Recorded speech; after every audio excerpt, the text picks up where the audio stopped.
So what inspired me to work in the energy sector, and a little bit about my role in IOGP. I've actually just recently joined IOGP as a BP secondee. So I've been in BP for 20 years as an employee. So I'm fairly new into IOGP as an organisation. Learning fast, I would say, would be how I would summarise it, but I just started just a few days ago. My role in IOGP is Strategy and Planning Manager.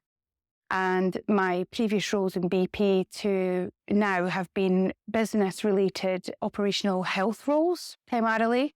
And then laterally, I've been in corporate strategy roles, basically delivering the more strategic health delivery agenda, covering occupational health, industrial hygiene, and health and well-being. The most pivotal moments, I think probably two, really spring to mind with the lens of International Women's Day and what we're celebrating. I started work in the industry 25 years ago. My first role ever was an offshore medic, basically responsible for occupational health, first line of emergency response offshore. So in a remote location, 25 years ago, it was a drilling rig. The culture is very different from how it is now. And it was me and 98 men. So that was fairly pivotal as an introduction to the industry, actually. Back then, there was no accommodations or real considerations for how women would be supported in the offshore industry. And I'm pleased to say that has changed. But it's proven to be pivotal because it made me really think we've really come very far. Women are very much commonplace and should be in the workplaces that we operate now, both at remote sites and other.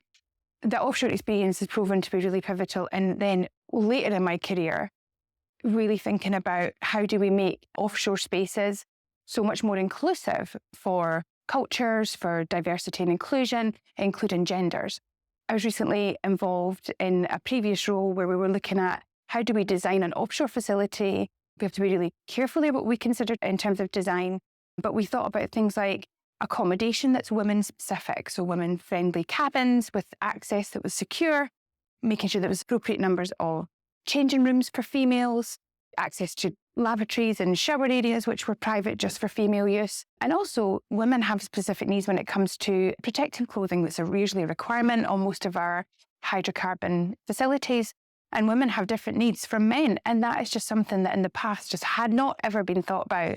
And I'm really pleased to have been in my career, I think, an advocate for that change in design and how do we accommodate for women in our industry in a positive way so that women are encouraged to want to go to remote locations and perform roles that they're amazing at, but there just needs to be extra thought and process. So I think as the second piece that's pivotal was I have been in a lucky position where in my career in BP, which has been 20 years, I've had very strong advocacy from a mentor and sponsors. I've worked really hard to develop my internal network, but I've had two really good sponsors in my career that I can think to. If I think about the type of things they would have done I have great confidence that if I wasn't in the room, they would speak about me in a way that I would know they would talk. I've benefited greatly from having relationships with strong women who have been real advocates for me, who have given me,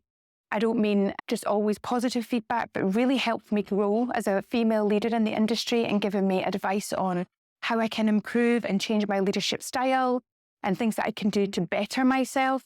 And that has proven really effective. And I think maybe my takeaway from that is that I'm quite interested to do that for others. I want to be a sponsor for other women. So I mentor 2 or 3 women within BP, and I hope to do that also within IOGP to give people advice on things that they can consider, how they can improve their leadership style to be a respected, strong professional women in the industry. I'm really quite motivated by that. So that's one of the things that's part of the celebration for International Women's Day.